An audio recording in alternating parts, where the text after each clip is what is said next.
रुक करेंगे। इस बीच आ रही है एक बड़ी खबर, क्यों नालागढ़ से आ रही है बड़ी खबर। हाई वोल्टेज तार टूटने से ब्लास्ट हुआ है नालागढ़ के पीर स्थान के साथ लगती कॉलोनी में ब्लास्ट हुआ है। घरों में रखा सामान जलकर राख हो गया है। कॉलोनी वासियों का लाखों का जो सामान है वो जलकर नुकसान हुआ है। लोगों ने प्रशासन से मुआवजे की गुहार लगाई है। ये इस वक्त की बड़ी खबर आ रही है, आपको बता दें नालागढ़ से। तो लोगों ने प्रशासन से मुआवजे की गुहार लगाई है। ये इस वक्त की बड़ी खबर आपको बता रहे हैं। हाई वोल्टेज तारे टूटने से ये ब्लास्ट हुआ है। ये इस वक्त की बड़ी खबर आपको बता दें। घरों में रखा सामान जलकर राख हुआ है। तो इस वक्त की ये बड़ी खबर बता रहे हैं, नालागढ़ से आई है।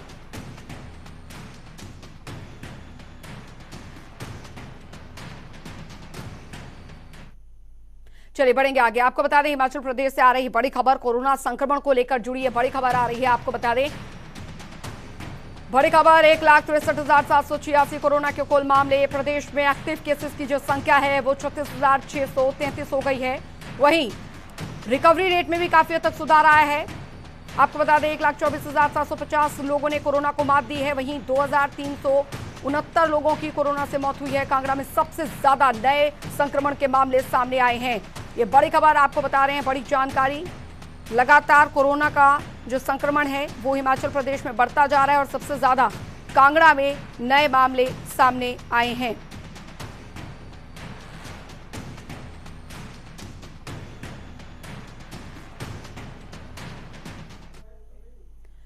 तो हिमाचल प्रदेश में सोमवार को 64 और कोरोना पॉजिटिव मरीजों की जो मौत है हो गई है। कांगड़ा जिले में 25, सोलन में 10, शिमला में 7, सिरमौर 7, मंडी 5 और ऊना 4, कुल्लू 3, बिलासपुर 2 और किन्नौर में 1 संक्रमित ने दम तोड़ा है। उधर प्रदेश में 3,071 लोगों की कोरोना टेस्ट की रिपोर्ट पॉजिटिव आई है।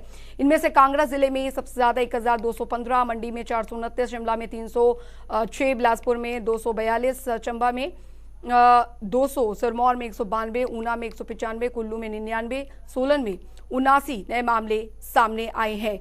तो लगातार कोरोना का बढ़ता संक्रमण।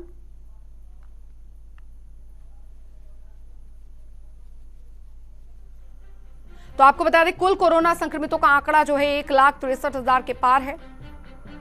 ग्राफिक्स के जरिए आपको बता रहे हैं 1,24,000 से ज्यादा संक्रमित अब तक ठीक हो चुके हैं।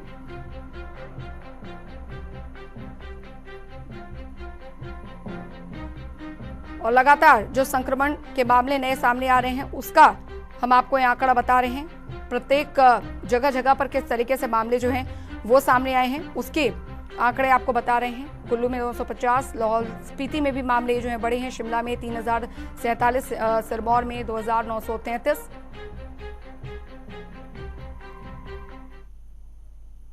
तो हिमाचल के मुख्यमंत्री जयराम ठाकुर ने सोमवार को 18 से 44 साल के लोगों को वैक्सीनेशन लगाने को लेकर हरी झंडी दिखाई, जिससे प्रदेश भर में युद्ध स्तर पर वैक्सीनेशन अभियान शुरू हो गया है। इस दौरान सीएम जयराम ठाकुर ने क्या कुछ कहा, सुनिए। अभी तक हमको हिमाचल प्रदेश को वैक्सीन की जो डोजेज जो उपलब्ध हुई है 1,07,000 वैक्सीन हमको उपलब्ध हुई है और जिसको हमने प्लान किया है और उसमें हमने ये भी तय किया कि लोगों को कठिनाई ना हो, परेशानी ना हो, इसलिए रजिस्ट्रेशन करने के साथ साथ में जिनको हमारा संदेश जा रहा है और किस जगह उनको वैक्सीन करना है तो उस साइट पर उनको आने के लिए जो है वो संदेश जब जाता है, मैसेज जाता है, उसके बाद फिर उस तरह से हम इस वैक्सीन को आगे बढ़ा रहे हैं। और मैं उम्मीद करता हूं कि इस वैक्सीन लगने के साथ जो हमारी नई जनरेशन है वो सुरक्षित होगी इस वायरस से। और जहां हिमाचल प्रदेश में पिछले 3 दिनों से 4 दिनों से हम देख रहे हैं कि लगभग जो हमारे जो एक्टिव केस जो आ रहे हैं, एक्टिव केस से ज़्यादा हमारा रिकवरी रेट भी देखने को आया है कि वो भी बढ़ता जा रहा है। दुखद हमारे लिए यही है कि फैटलिटी रेट अभी तक भी ज़्यादा है, वो थोड़ा चिंता का विषय है। उन सारी चीज़ों को लेकर के हम एग्जामिन कर रहे हैं, उन सारी चीज़ों को लेकर के हम कहाँ ये जो है वो कमी छूट रही है, कहाँ ये मुश्किल आ रही है इस प्रकार की, उसके लिए हम लोग लगे हुए हैं। और हिमाचल प्रदेश में मुझे इस बात को भी लेकर के कहना है कि व्यवस्थाओं से संबंधित किसी प्रकार की जिसको हॉस्पिटल में एडमिट करने की आवश्यकता है, हॉस्पिटल में एडमिट करने के लिए बेड उपलब्ध है। दूसरे प्रदेशों की तुलना में मैं कह सकता हूं कि हिमाचल में वो स्थिति है कि बेड के साथ साथ में जिसको ऑक्सीजन की ज़रूरत पड़ रही है उसको ऑक्सीजन, और जिसको वेंटिलेटर की ज़रूरत पड़ रही है उसको वेंटिलेटर की सुविधा भी हम हिमाचल प्रदेश में उपलब्ध कराने की कोशिश कर रहे हैं। मुझे सबसे पहले तो इस बात की प्रसन्नता है कि हमारा स्वास्थ्य विभाग वैक्सीन के अभियान को इस कोविड के संकट में बहुत बेहतर ढंग से संचालित कर रहा है, और पूरे देश भर में अगर हम देखें तो वैक्सीन के मामले में हिमाचल पूरे देश भर में जो है वो पहले स्थान पर है। 31% ऑफ द टोटल पॉपुलेशन का वैक्सीन हमने हिमाचल प्रदेश में अभी तक जो है वो करने में सफलता हासिल की है। स्वाभाविक रूप से सब लोग जो है बहुत मेहनत और लगन के साथ काम कर रहे हैं। अभी तक जो 45 प्लस का जो वैक्सीन का जो अभियान था, जिसमें 21,50,353 वैक्सीन की जो है हमारी डोजेज जो है अभी तक लग चुकी हैं। और दूसरा, आज मुझे इस बात की भी प्रसन्नता है कि जो आदरणीय प्रधानमंत्री जी ने तय किया कि देश के नौजवान 18 से 44 साल तक के उनको भी वैक्सीन के अंतर्गत कवर करना चाहिए, क्योंकि अभी जो देखा गया है पिछले कुछ अरसे से जो वेव हमारी जो सेकंड वेव आई है, इसमें जो वायरस का इम्पैक्ट नई जनरेशन पर बहुत ज़्यादा देखने को मिला है। बड़ी संख्या में नौजवान संक्रमित हुए, बच्चे भी संक्रमित हुए, और बहुत संख्या में दुखद मृत्यु भी नौजवानों की हुई है। ऐसी सूरत में हमारे केंद्र के नेतृत्व ने ये तय किया कि इस अभियान को हमको आगे बढ़ाना चाहिए, और नई जनरेशन जो संक्रमण के इसमें आ रही है तो उनको बचाने के लिए इस संक्रमण से हमको प्रयत्न करना चाहिए, प्रयास करना चाहिए। उस दृष्टि से एक निर्णय जो किया है उसके लिए मुझे आज प्रसन्नता है कि हिमाचल प्रदेश में भी आज 18 से 44 साल की आयु के सभी नौजवानों के लिए फेज्ड मैनर में जो हमने प्लान किया है उसमें वैक्सीन की शुरुआत आज यहाँ से शुरू की है। और उसमें 17 तारीख आज, 17 के बाद 20 और उसके बाद 24 और उसके बाद 27 और उसके बाद 31 तारीख तक जो है इस महीने की जो है ये हमने ये सेशन जो है इसके वैक्सीन के प्लान किए हैं। और मुझे ये बताते हुए भी प्रसन्नता है कि हर एक दिन में जो है वो ये जो हम डेट्स मैंने बताई 213 टोटल जो है हमारी वैक्सीन की जो साइट्स रहेंगी पूरे प्रदेश भर में, और जिसमें एक साइट पर 100 वैक्सीन जो है वो एक दिन में करेंगे। तो आपको बता दें कि हिमाचल में दरअसल सोमवार से 18 से 44 साल के लोगों को वैक्सीनेशन लगना भी शुरू हो चुका है, और इस बाबत अब हम आपको 5 अलग अलग जगहों की तस्वीरें दिखा रहे हैं जहां पर भारी संख्या में लोगों ने वैक्सीनेशन लगवाने के लिए वहां पर पहुंचे। तो कुल्लू, किन्नौर, नाहन, ज्वालामुखी और नूरपुर की तस्वीरें हैं। वैक्सीनेशन का ये महाअभियान कल से शुरू हुआ और अच्छा रिस्पॉन्स जो है वो देखने को मिला।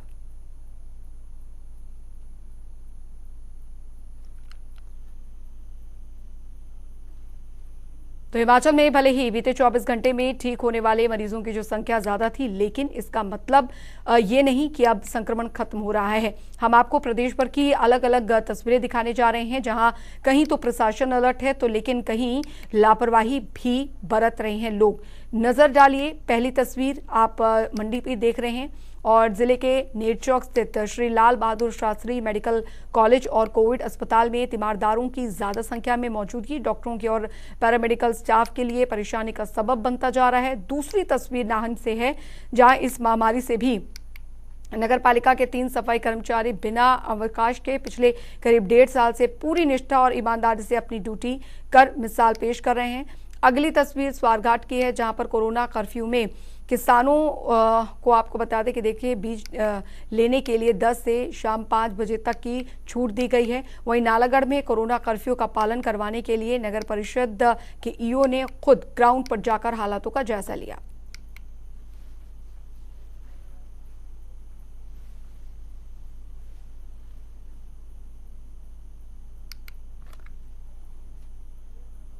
और ठियोग से संवाददाता सुरेश शर्मा हमारे साथ जुड़ गए हैं ज्यादा जानकारी के साथ।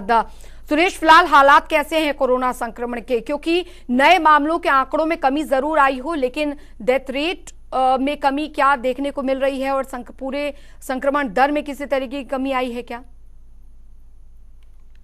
जी हाँ, मतलब जब से ये तब से थोड़ा सा कुछ मामलों में देख है, जो है थोड़ा सा ज्यादा हुआ। पिछले कल की करें तो पिछले तरीके से है उससे ज्यादा है।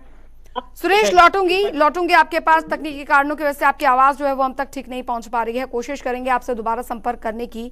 फिलहाल आपको बता दें कि हिमाचल प्रदेश में कोरोना संक्रमण दर में कुछ हद तक जो कमी है वो यहाँ पर जरूर दर्ज की गई है। हालांकि लगातार मामले जो हैं वो भी बढ़ रहे हैं। कांगड़ा में सबसे ज्यादा हालात जो हैं वो खराब हैं।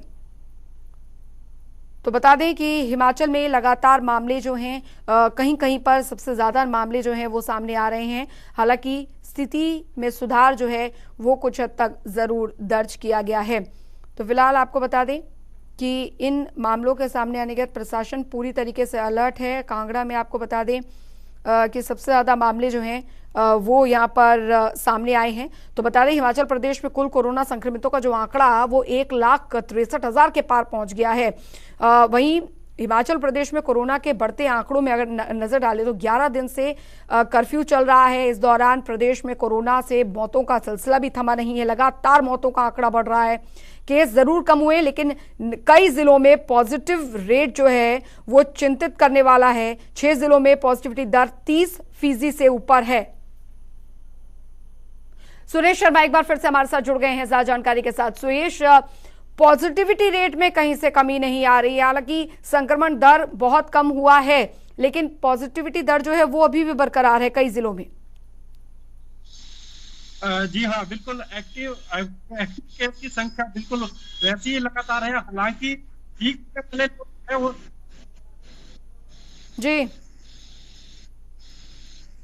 वो ठीक होने वाले लाभ को ज्यादा है।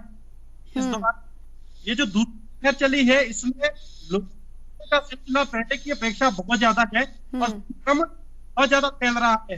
तो इसे देखते हुए राज्य सरकार है फिर से 10 दिन का लॉकडाउन कर्फ्यू जो लगाया गया है ग्रामीण की तरफ अधिक किया जा रहा है क्योंकि ग्रामीण में संक्रमण बहुत ज्यादा फैल रहा है।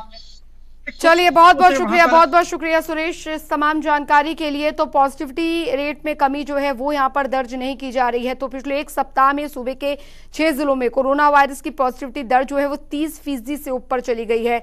कांगड़ा, हमीरपुर, मंडी, शिमला, सिरमौर और सोलन में जो हालात हैं लगातार खराब हो रहे हैं। बता दें कि सिरमौर और सोलन में हालात लगातार खराब हैं और स्वास्थ्य विभाग के अनुसार हिमाचल प्रदेश में 10 से 16 मई के बीच जो पॉजिटिविटी दर है वो 28.9% रही है, जबकि 29 मार्च से 4 अप्रैल के बीच पॉजिटिविटी दर में 7% थी। यानी अभी तक जो पॉजिटिविटी दर है, पॉजिटिव सक्रिय मामलों की संख्या है वो बढ़ा है।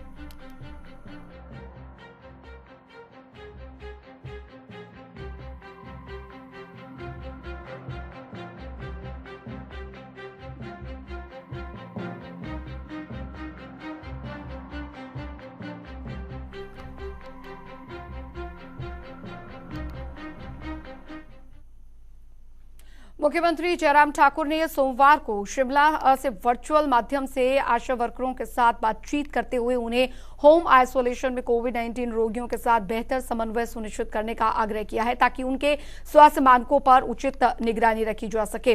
वहीं आपको बता दें सीएम जयराम ठाकुर ने कहा कि राज्य में लगभग 90% कोविड-19 रोगी होम आइसोलेशन में हैं और रोगियों और स्वास्थ्य विभाग के मध्य समन्वय स्थापित करने में आशा कार्यकर्ताओं की सेतु के इस रूप में कार्य करने की महत्वपूर्ण भूमिका है।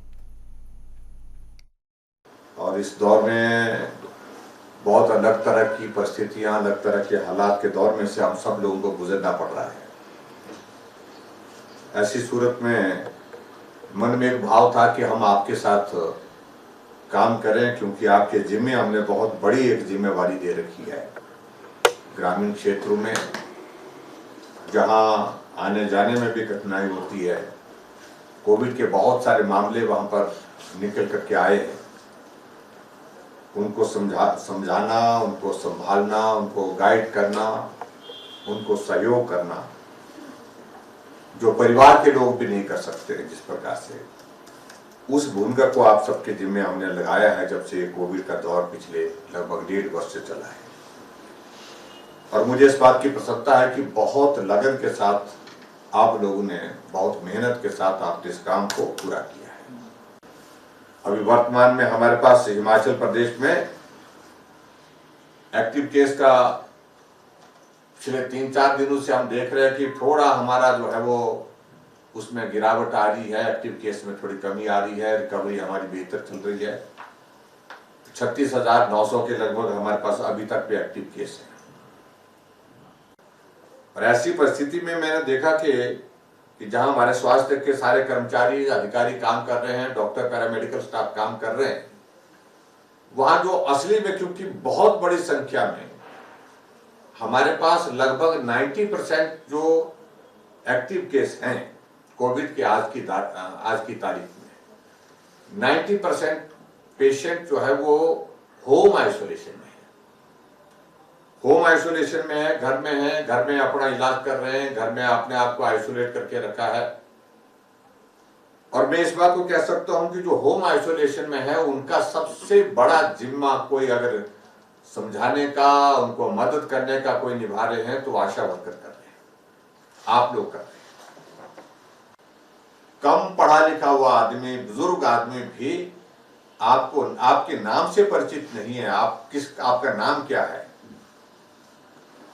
और आपके काम से वो अच्छी तरह से परिचित है, वो भी इस बात का जिक्र करते हैं कि आशा आई थी, आशा वर्कर आई थी। यानी कि आप लोग वहां पर पहुंचे, उनके पास पहुंचे। ये हमको लगता है कि अगर आप वहां पहुंचे तो हमको लगता है कि हमारी सरकार वहां पहुंच गई, हमारा जो है संदेश वहां पर पहुंच गया, हमारा सेवा का वो भाव जो है उन लोगों तक पहुंच गया, हमारी मदद करने की जो इच्छा है वो इच्छा जो है उन तक पहुंच गई। इससे बड़ा क्या हो सकता है? ये बहुत बड़ी बात है। उधर कोरोना काल में एक और राहत भरी खबर भी सामने आई है। दरअसल आपको बता दें कि हिमाचल प्रदेश के प्रसिद्ध शक्तिपीठ श्री ज्वालाजी सिविल अस्पताल के नजदीक सरकारी दवाइयों की दुकान खुली है और इस महामारी के दौरान लोगों को काफी सुविधा मिलेगी। हालांकि ये दुकान 24 घंटे खुली रहेगी, जिससे कि हर समय मरीज यहां पर दवाई ले सकते हैं। राहत भरी खबर यह भी है कि बाहर की दुकानों से यहां पर दवाइयां सस्ती मिलेंगी।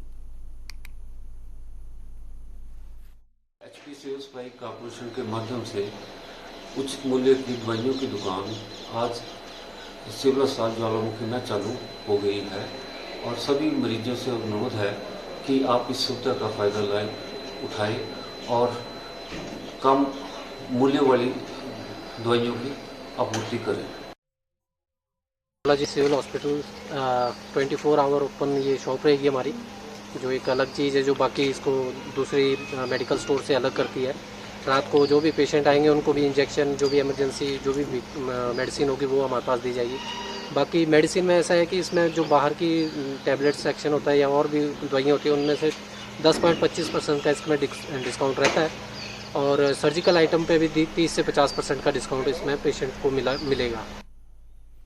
वहीं जिला सिरमौर में कोरोना महामारी का कहर लगातार जारी है। रोजाना बढ़ती मौत के आंकड़ों से हर कोई परेशान है, लेकिन कुछ लोग आज भी लापरवाह नजर आ रहे हैं और जारी गाइडलाइंस का उल्लंघन कर रहे हैं। वहीं सीएमओ डॉक्टर के पराशर ने बताया कि कोरोना महामारी से अब तक जिला सिरमौर में 126 लोगों की मौत हो चुकी है। गौर करें कि मई महीने में मौत के आंकड़ों में बढ़ोतरी हुई है। अब तक 1 मई से 16 मई तक 68 लोग अपनी जान गंवा चुके हैं। उन्होंने बताया कि औसतन 4 से 5 लोग प्रतिदिन कोरोना संक्रमण से दम तोड़ रहे हैं।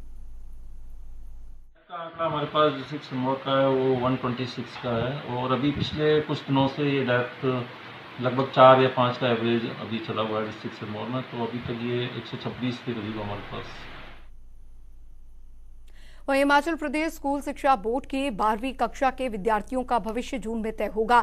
सीबीएसई के अंतिम फैसले के बाद प्रदेश सरकार परीक्षाओं को लेकर निर्णय लेगी। राज्य शिक्षा विभाग दोनों विकल्पों प्रमोट करने और परीक्षाएं करवाने के लिए तैयार है। सोमवार को केंद्रीय शिक्षा मंत्री निशंक के साथ राज्य शिक्षा विभाग के अधिकारियों ने वर्चुअल बैठक में ये विचार साझा किया। बता दें कि केंद्रीय मंत्री ने सभी राज्यों के शिक्षा सचिवों के साथ ये बैठक की और राज्य शिक्षा विभाग के अधिकारियों ने केंद्रीय शिक्षा मंत्री को बताया कि 12वीं कक्षा का एक पेपर हो चुका है। केंद्र सरकार आगामी दिनों में 12वीं कक्षा के विद्यार्थियों के लिए जो भी फैसला लेगी उसका पालन किया जाएगा। विभागीय अधिकारियों ने बताया कि अगर 12वीं कक्षा के विद्यार्थियों को प्रमोट करना पड़ा तो प्री बोर्ड परीक्षाओं और फर्स्ट और सेकेंड टर्म की परीक्षाओं के आंकड़ों के आधार पर ऐसा किया जा सकेगा।